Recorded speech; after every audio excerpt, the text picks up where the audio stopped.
Hey guys, this is Isaac from Krietz Customs, and I have a new 2016 Ford F-150 build to go over. If you guys like the level look with a new wheel and tire package, this one is for you. So let's go ahead and check it out.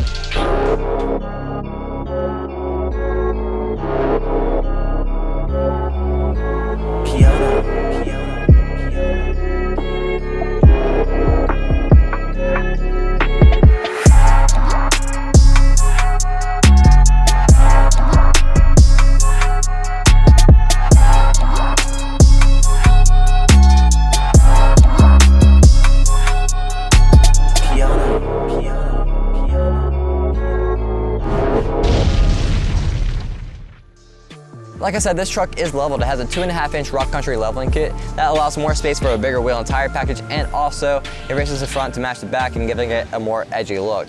The wheel and tire package is a 20x9 fuel Maverick with a +1 offset. That offset allows the wheel not to stick out past your fender, so you'll be good in most states, or all states really.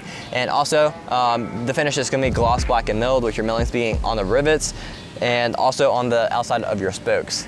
The tire is a Nitto wrist grappler. The size is a 33/1150 R20. The wrist grappler is one of the most popular tires on the market, and that's for two reasons. One, it has an aggressive look, which is actually great for off-road and giving you a nice traction, but also on the road, which most people are going to be doing, is it gives you a nice quiet ride. If you guys like this truck, find it on our website at KrietzAuto.com and then give us a call to get started. If you want to build your truck like this, send us a message on Facebook at Krietz Customs, and we can't wait to get you started.